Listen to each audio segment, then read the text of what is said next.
Hi, my name is Madeline Burnside. I live in Florida right now, as you can probably tell from the vegetation, but I used to live in New York. And when I was in New York, I was at the Whitney Museum as an intern, and there I met Andrew Kelly, my future very best friend on the planet.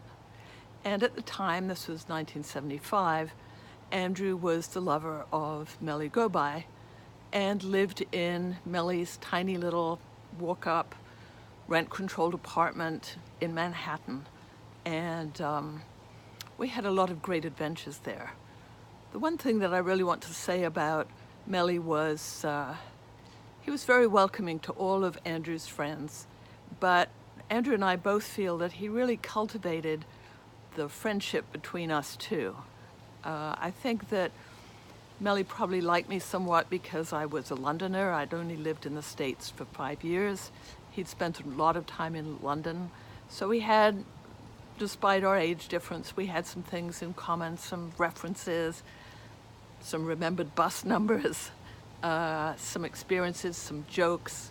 And also, of course, I, like Andrew, had a very strong aesthetic sense. I had done a doctorate in Renaissance art, and I really thought of myself as a fabulous aesthete at 25. So Mehlli, instead of, telling me where I really was, Mehlli very kindly, I think, really led me to a different way of thinking. One of the things was when I talked to him about getting a dog, and I said what kind of dog I wanted, he gave me this beautiful book on dogs with great color photographs. And as I was leafing through it, he said to me, a dog is a living sculpture, and you really have to take that into account. And he was very serious, and I thought, oh. And as I digested it, I thought, this man lives by his aesthetic. He had a bulldog and a Saluki, two very different looking dogs, but both perfect in their own way. It wasn't about, ethereal beauty. It wasn't about looking like Winston Churchill. It was about being perfect in its own way. And that was really something that struck a chord with me. Speaking of striking a chord, I don't mean to be silly, but one of the things was, let me show you this painting that he gave me. I hope it fits in the screen here. Whoop, like that. Okay. It's a little sketch for a much bigger painting that he was working on.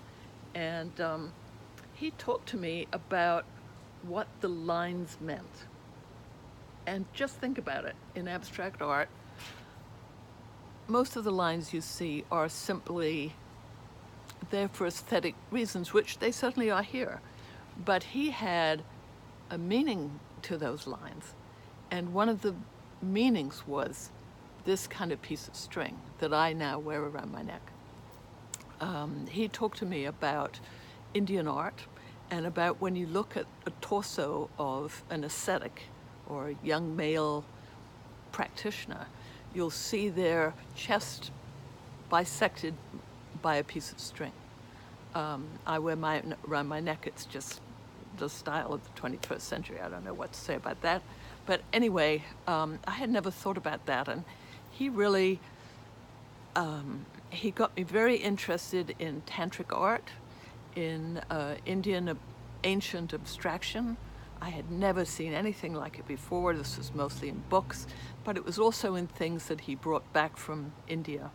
And he really awakened me to something completely different.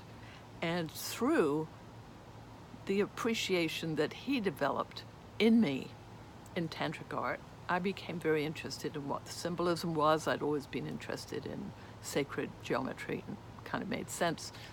But this was something different, about a different belief system, something that found resonance in me, and I became a Tibetan Buddhist as a result. And let me say, I'm very serious about it, and Mehlli changed my life right there. He changed my aesthetic, he changed my spiritual development, and he cultivated my life with my best friend, who has seen me through some, you know, life's got some ugly moments. So Andrew has always been there for me, and that was something that Mehlli had a hand in. I'd like to show you something else I have that he gave me. I don't know if you can see it. It's a little part of a bone apron, something that tantric practitioners wear. And the little image here is Mahakala. And I had no idea when he gave me this what it was all about. But now I absolutely do. And it's just an extraordinary progression that he launched. I'd like to say more on Andrew's behalf, because we were both very moved by Mehlli's passing, realizing perhaps for the first time in full the impact that he'd had on both our lives.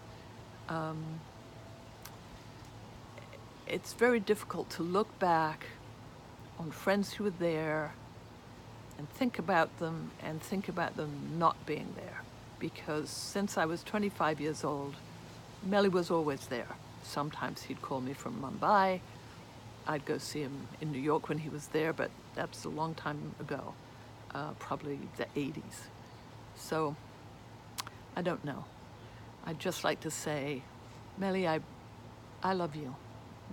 Your spirit travels onwards, and may you always find happiness.